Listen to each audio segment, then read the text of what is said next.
सोचो आपका एग्जाम और आपने वही क्वेश्चंस प्रिपेयर किए हो जो आपको कल पेपर में पूछे जाएंगे, तो क्या आपके साथ कभी ऐसा हुआ है? नहीं ना। तो चलिए आज की वीडियो में डिस्कस करते हैं।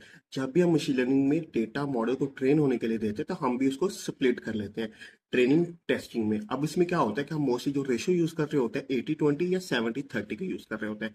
80% या 70% हम डेटा देते हैं ट्रेनिंग के लिए और 20-30% हम डेटा रखते हैं टेस्टिंग के लिए, ताकि हम उसको टेस्ट कर सकें कि हमारा मॉडल कितना अच्छा परफॉर्म कर रहा है। अब इसमें एक फैक्टर हम बहुत ज्यादा इंपॉर्टेंट रख रहे होते हैं, वो होता है रैंडमली। ऐसे आपके पास 100 रोज का डेटा था और आपने इसको रैंडमली नहीं किया और आपने इसको स्प्लिट कर दिया 80-20 के रेशियो में। क्लास ए का डेटा फर्स्ट 50 रोज में पड़ा था और क्लास बी का डेटा नेक्स्ट 50 रोज में पड़ा था, और जब आपने इसको 80-20 की रेशियो में स्प्लिट किया तो क्लास ए का सारा डेटा चला गया ट्रेनिंग के लिए। अब क्लास बी की तरफ हो सकता है कि वो बायस ना हो, वो हमेशा आंसर करे क्लास ए की तरह, क्योंकि मोस्ट ऑफ द डेटा जो ट्रेनिंग में हमने मॉडल को दिया वो सारा क्लास ए का था।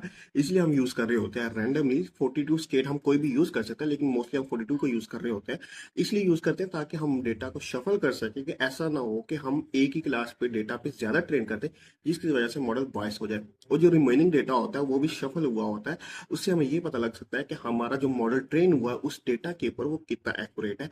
यही हम रियल टाइम में भी चेक कर रहे होते हैं, क्योंकि हमें नहीं पता होता कि जो डेटा हमने प्रिपेयर किया है या जो मॉडल हम प्रिपेयर करने जा रहे हैं वो रियल लाइफ में कितना अच्छा वर्क करेगा। तो इसीलिए प्रोडक्शन से पहले हम उसको अपने ही इन्वायरमेंट में टेस्ट कर रहे होते हैं ताकि हम उसकी एक्यूरेसी वगैरह देख सकें।